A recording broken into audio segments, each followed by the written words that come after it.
There we are. Good afternoon. Good afternoon. This is Adam's Parables. Man, is it cold where you are? It sure is cold where I am. Yeah, it's been a couple days, but I need to come back and let's talk a while. Let's talk just a little while. Adam's Parables, changing lanes. Changing lanes. And we've all driven cars on interstates, on two-lane roads, and sometimes you got to change lanes in order to accelerate. Sometimes you need to change lanes and slow down because you're moving too fast. Sometimes you need to change lanes because the traffic patterns all change up and it's out of your control. They're working on the road, they're working on the bridge. Sometimes in life, you have to change lanes. Which way are you headed? Are you headed north, south, east, west? Are you coming or are you going? Are you going in reverse or are you going backwards? Do you feel like you're going backwards? Whatever state or condition you find yourself in, you need to slow down and take a look around. Make sure you're on track. Make sure you're on the right path. And in order to do that, sometimes you got to change lanes. In the book of Daniel, chapter 2:21, Daniel chapter 2:21 said he changes the times and seasons. He removes kings and establishes them. He gives wisdom to the wise and knowledge to the discerning. If you got to change lanes anytime in your near future, get wisdom. And in all of your getting, get understanding. Know what it is you're changing lanes for. Know what it is you're changing lanes about. Know if you change lanes, where will it take you to? Yeah, discern and know. He gives wisdom. He gives discernment. He gives knowledge. Plan ahead. Don't just jump out and do something just because other people are doing it. Oftentimes, if you observe the crowd, you observe the masses, you probably should do the opposite. That's right. Eagles fly solo, but they mate with other eagles. Ooh. I'm going to just leave that right there. That's for another time, another day. But changing lanes. Where are you at in this season of your life? We're December, right about 22, right? Or 20th? Yeah, a couple days. Monday, I think, is Christmas Day. Happy holidays. Merry Christmas to you. Well, it's a great season to really be strongly considering where you're headed in life. How you going to get there? How are you? Who's along with you? Good afternoon. Oh, that's what you do. Yeah. How you guys doing? Good. How you doing? Doing good, doing good. And so, if you're changing lanes, man, sometimes, the way I drive sometimes, if you're riding with me, you got to have on a seatbelt. Sometimes I drive faster than the average person. I wouldn't say I drive too fast, but I drive fast enough to get where I'm going safely. I don't get a lot of tickets, but sometimes we were in Atlanta not long ago, and when you get on that freeway, I don't even know what the number is. They got one lane all the way on the inside, and if you're in that lane, you got to have a pass because they fly in that lane. You hear me? They fly, and if you're not used to that, you better get to that far right lane where you can slow it down and control yourself because it's about 5-6 lanes going one way, and lane changes sometimes for safety. And if you don't know where you're going, you really have to be keenly aware and follow GPS. I remember getting off that interstate and getting on a parkway. And the parkway was so brand new, it reminded me of the interstate. Next thing you know, I'm going too fast over a hill, and guess who's sitting right there? That's right, Smokey the Bear. Ended up getting a ticket so quick, fast, and in a hurry, and just didn't see it coming, all because we got off a road onto another road and was in the wrong lane, not knowing where we were. You got to be cautious when you change lanes. You got to really, really be cautious how you move and operate in this last hour, in what they call these last and evil days. But if you seek the Lord for wisdom and you seek the Lord for knowledge and understanding, Psalm 32:8 said, I will instruct you and teach you the way that you should go. If you want to save yourself some trouble, some fines, some fees, some unexpected cost, avoid certain types of debts, you need to get wisdom. And in all you're getting, you need to get some understanding so that you don't have to pay those things. Right where we live, we've got this highway called 540. On one half of it is just free. You just ride. You hit that other half, you hit a toll road. You go down there, it'll take you somewhere real fast. You'll get there quick, fast, in a hurry. But just know you're going to get a bill about 25 days, 30 days, and they expect you to pay it because you went down a road that you weren't authorized to go down, or it was a pay road. You can freely come, but just know they're going to get something out of your pocket, exact it from you.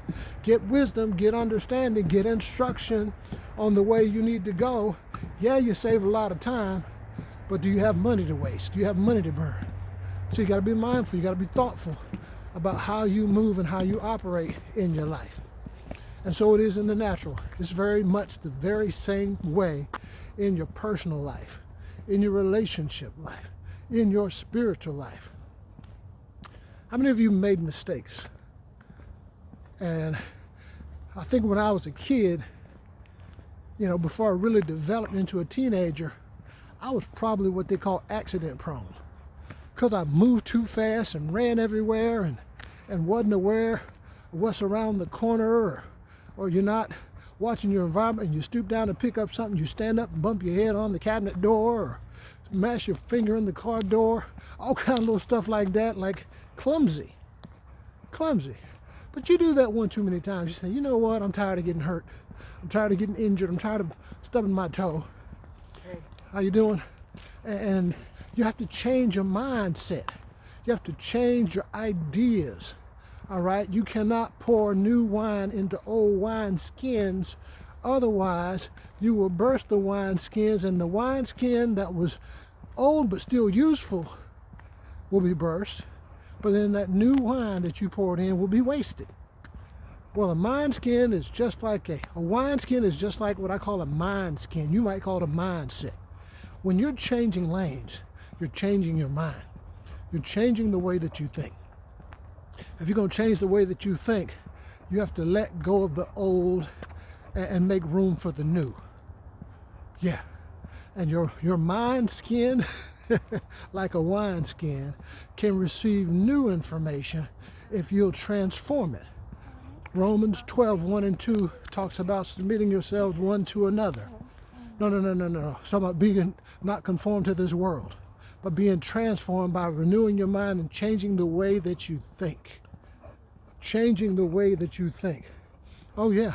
So in doing so, some people can't change because they don't know how.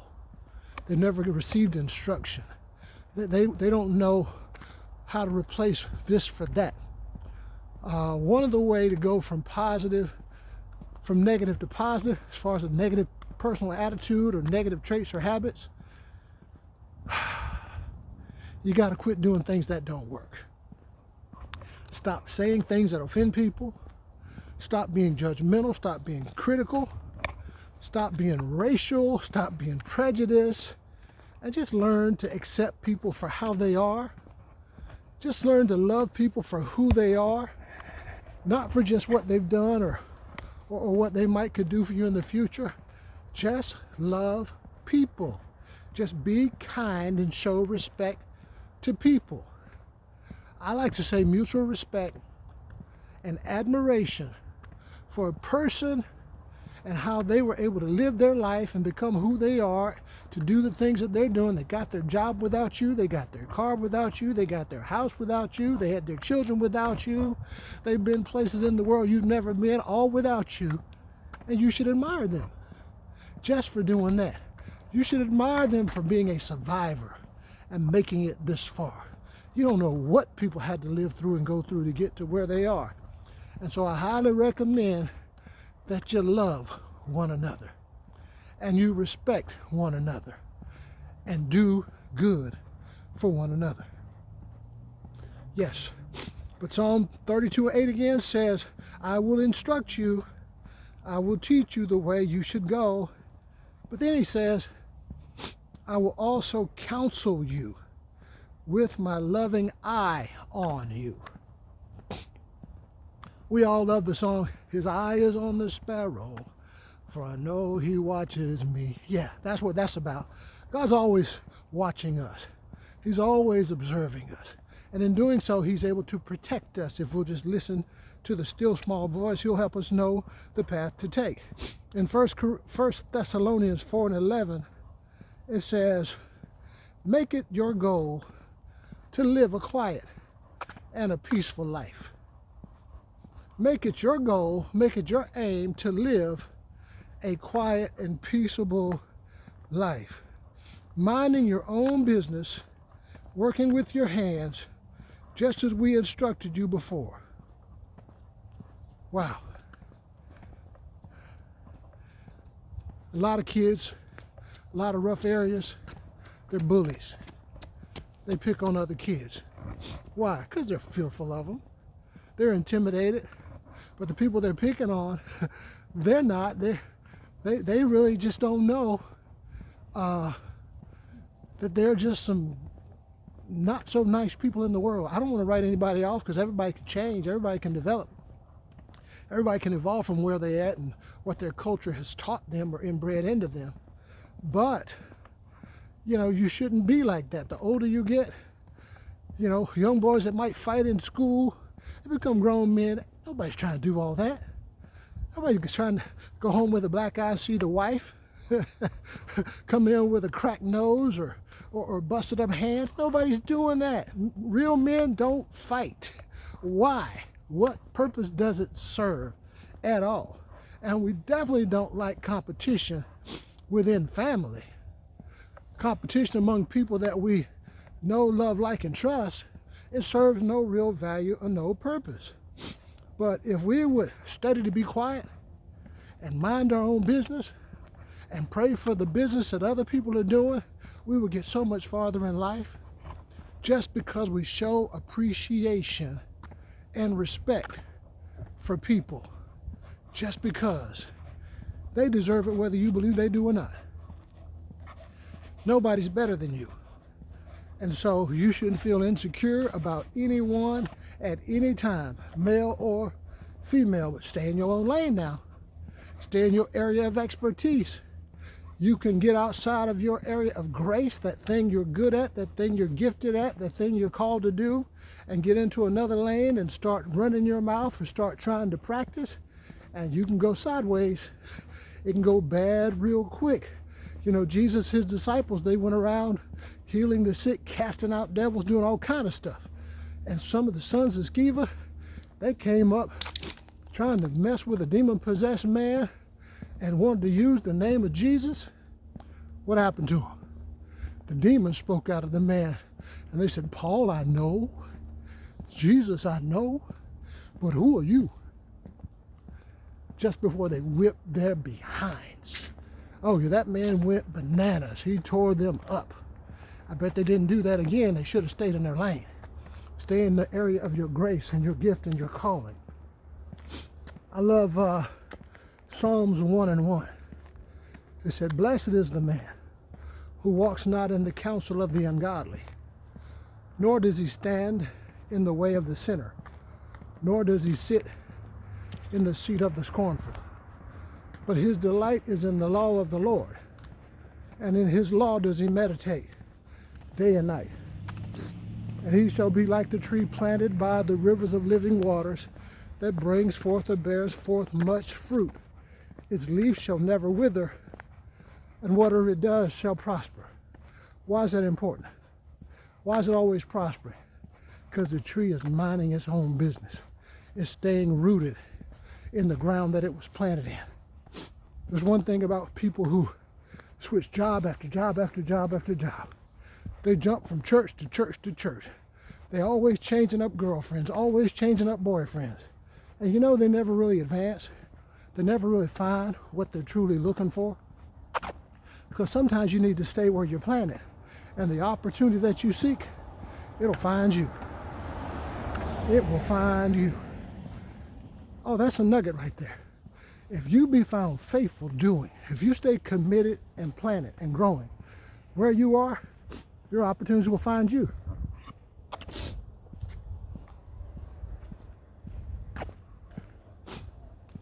And that's very important. You have to know who you are and whose you are, and do not deviate from the plan. In John 15:5, reminds us to get into God's lane.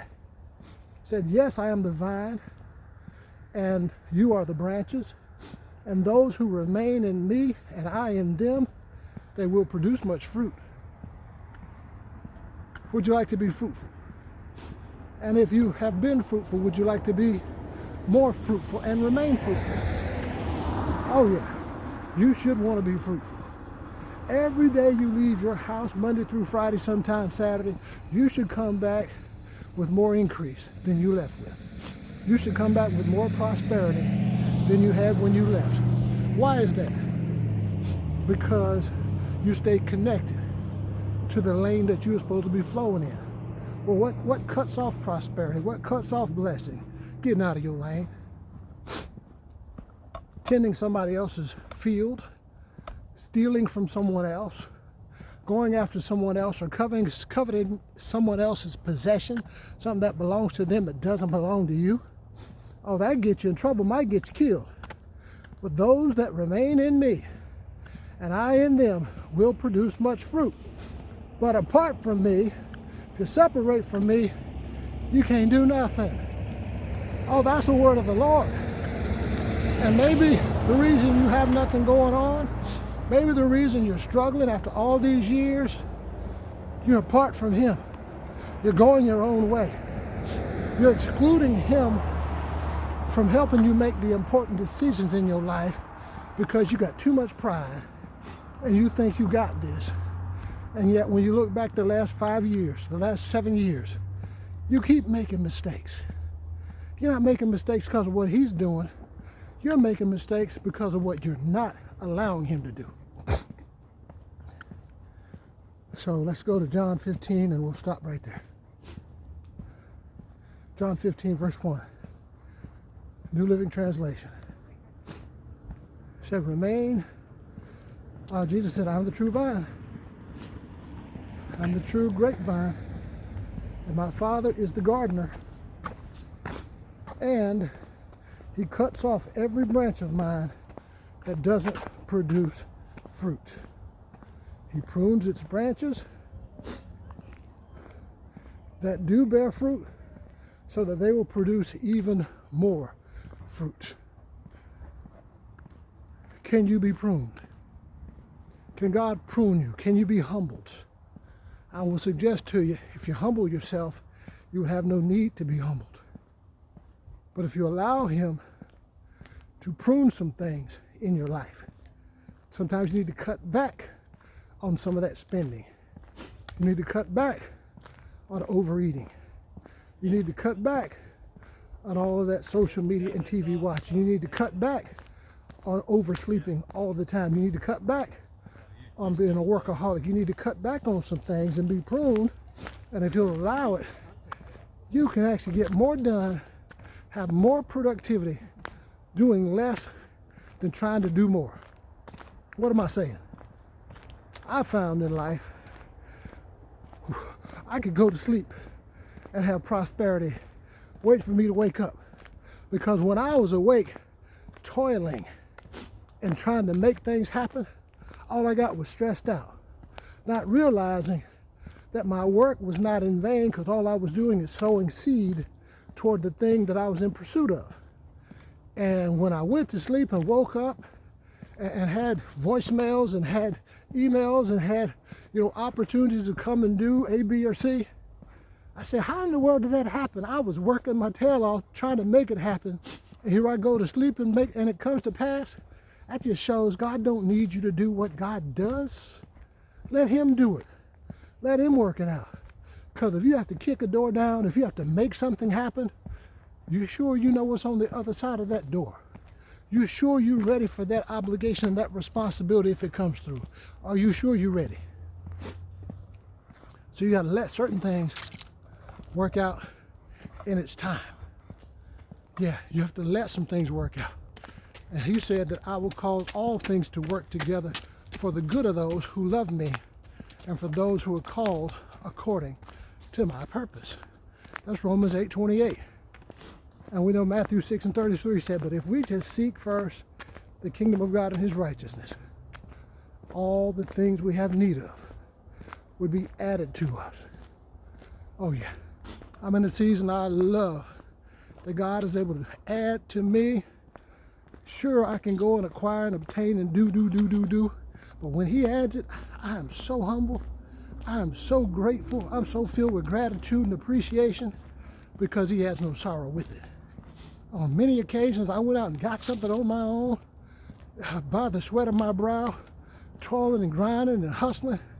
And then it was such a struggle to keep. It had so many problems that came with it, had so many hidden things in it, made you almost regret having done all that darn work. You ever been there? Oh yeah, but when he blesses, he has no sorrow to it. When he blesses you because you're an heir and a joint heir, not just with God, but through Christ and through Abraham. And he promised Abraham, he swore on oath that he would bless the children of God, that he would bless the Jews, the Gentiles, and the Greeks because of his covenant relationship with the one we call Father Abraham. And we get Jesus too. Oh my goodness. So never again find yourself toiling and laboring, trying to force a thing or make a thing happen.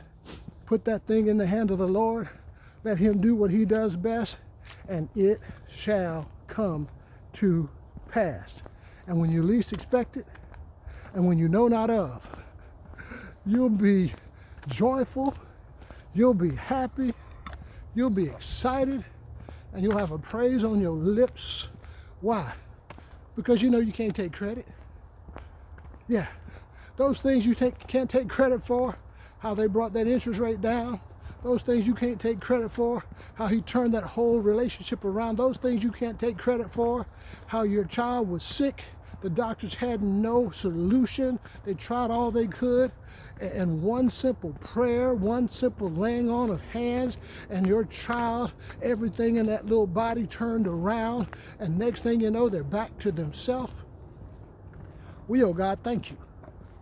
We owe God praise and appreciation and gratitude. And right here at Christmas time, when you look back over your life, just these last 11 and a half months, 11 and 3/4, all right? Think about how good God has been to you. And think about where would you be if it had not been for the Lord that was on your side? Where would you be if he hadn't put certain people in your life and around your life? Where on earth would you be if he didn't put breath in your lungs and health in your body? Where would you be if you were not in your sound mind? Where would you be if it had not been for the Lord? Yeah, that's why it's real important. If you're walking in the path of the wicked, all right, if you're seated in the seat of the scornful, you need to change lanes. You need to come out. That's a losing track. That's a way to go to hell. That's a way to mess up other people's lives. You need to change lanes and walk the path of the righteous. You need to change lanes and go the way of his faithful ones. You need to change lanes and do something that you've never done before so he can do for you what you've never seen before. It's time to change lanes. It's as simple as coming out of darkness into his marvelous light. It's as simple as saying no to sin and yes to righteousness and living a clean life. It's as simple as saying no to the addiction and yes, I will be faithful. I will be committed through and through. It's as simple as going from bad to good and good to better and better to best.